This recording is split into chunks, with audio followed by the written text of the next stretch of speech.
Marcellus opens up on the road against the Super Bowl champion Bucs. But Dak Prescott, who's expected to be back, said, quote, "This game means more than the opponent and their rings." Take a look at the Cowboys' schedule. They got 10 games on Fox this year. They're also only facing 3 teams with a winning record last season, but 4 of their last 6 games are on the road. So, Marcellus, are the Cowboys officially primed to make a legitimized NFC run? You gave me all them damn descriptors. Yes, they are. And I know you're reluctant to give them the props. I know you got a lot of self-hate built up in you right now. You just can't give love to your hometown, but I will.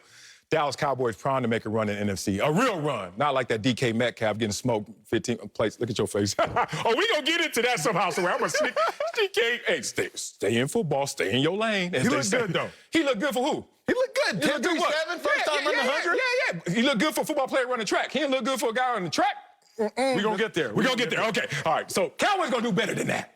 They're not gonna get 15th out of 17th. You know what the Cowboys gonna do? They're gonna look at this sandwich and say, "We the meat. Now what's the bread?" Okay, let's talk about this bread. Because some team out there last year was 7-9 the year before winning the Super Bowl. Some team was out there 7-9 and got a turbo boost at the quarterback position. Some team was 7-9 and realized once you get the right quarterback in your situation and everything is properly dressed up, oh, that's a good, tasty sandwich. That's the Tampa Bay Buccaneers, Tampa Bay's template. Let's talk about the other piece of bread on this. Oh, that was too strong for you to digest. Ugh, they ain't gonna be Tampa Bay. They ain't gonna win the Super Bowl. How about this? There was another team, non-winning team, sitting there, lost their quarterback for the season. Sound familiar to the Dallas Cowboys? And they get their quarterback back, turbo boost at the position. Didn't lose a game for the first 11. Finished up 12-4, made the playoffs. One of the top seeds, too. Pittsburgh Steelers. Oh, you like that, Brad? So the Cowboys are sitting there saying, we the meat, somewhere between Tampa Bay winning it all, 7-9, losing team, got the quarterback back. Oh, or the Pittsburgh Steelers, non-winning team, get the quarterback back and get that turbo boost at a position. Dak Prescott, back in the saddle as the Cowboys quarterback with all of the weapons that they have, with the offensive production that they have. Remember, they scored 32.5 points per game with a healthy Dak Prescott last year. That would have led the league if he would have continued. Dak Prescott has never missed a game before last year, so don't you start with this whole, there's a question mark about his durability. There's not a question mark about his durability. Dak Prescott back in this situation is going to take us, as at worst, Pittsburgh Steelers level. At best, they may win it all. So the reason I love doing this show with you is because not only are we doing Speak for Yourself, but oftentimes I get to play the game 2 Truths and a Lie while listening to you. Because you be telling 2 truths. But it's always going to be one lie in there. What's the lie? The Steelers were 8-8. They weren't 7-8. I said 9, non-winning team. I cooked the books a little with the words. I know how to do that. Hey, for real, I was like, how can I make them sound sorry? They're a non-winning team. I missed you, bro. Yeah. The Cowboys are primed to make a run in the NFC to the playoffs. After that, I don't know what's going to happen. They will make a run in the NFC to the playoffs. Let's talk. You know what? Let's start with where you was at. What, DK? DK Metcalf, he looked good. 260.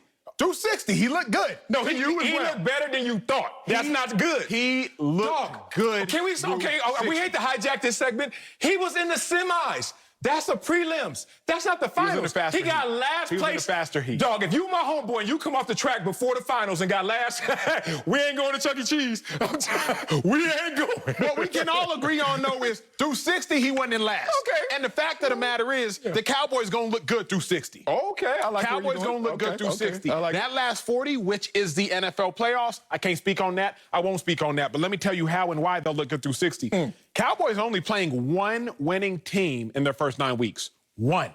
Mind-blowing, mind-boggling. Somehow, some way, they lucked up to just playing one winning team. Yeah, that's the Bucs. Bro, after y'all get past the Bucs, it's Gucci.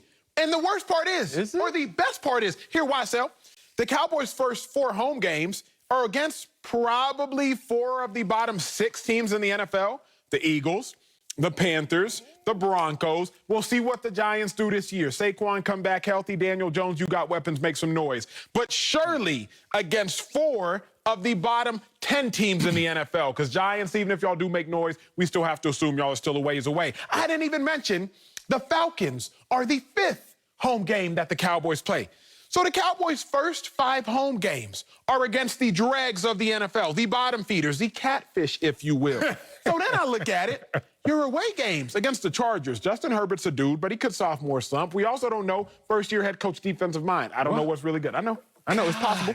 I just got back. You play in the Patriots. What? But week 5 is probably around when, if at all, Mac Jones is going to make his debut. Why do I say that? Yeah, why do you say that? He's not playing this year. Go. 5 weeks into last year with the Patriots, what were they looking like? 2-3. Cam Newton was struggling terribly. Yeah, Remember COVID. Cam Newton got COVID. COVID. I'm saying 5 weeks in is about where Bill Belichick might look up, and if they're 2-3, if they're 1-4, if they're a miraculous 3-2, not a convincing 3-2, but a stumbled into 3-2, that's about when Belichick will look up and say, "We drafted you 15th overall, Mac Jones. It might be time for you to make your start." There is a controversy there. The Cowboys, through the first 9 games of the season, you only play one team with the winning record from last year. Looks good, but to stay in my track analogy as I end my first lap. Okay. Also staying in my track analogy. Cowboys play 4 division opponents at the end, last 5 games of the season. 4 division opponents, last 5 games of the season. So as I look at it, they got an amazing lead leg, meaning in the first 9 games of the season, you're only playing one team with a winning record, and you have an amazing anchor leg, meaning the last leg of the season, the last 5 games of the season, you're playing 4 division opponents. Dak Prescott, you 19-6 in the division. Yes. So either way you look at it, I'm not going to talk about the meat, which is the middle of the sandwich, but both loaves of bread is not wheat, nor is it white. It's that good sourdough.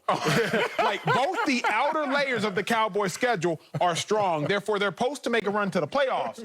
But once you get into the playoffs, I don't know what's good. That's a big-ass sandwich. You said both loaves at first. I was like, God, Lord. We eating. Nah, man. Golly, I hate you and I love you in the same breath. This is 2 truths and a lie, me. How about just all lies? Like, get you all lies. Like somebody getting 9th place and not a single headline ever said he got last. What? You ran track. Dog, come on, man. He didn't get last. He got last. He got 15th out of 17th in totality. No, nobody was writing that.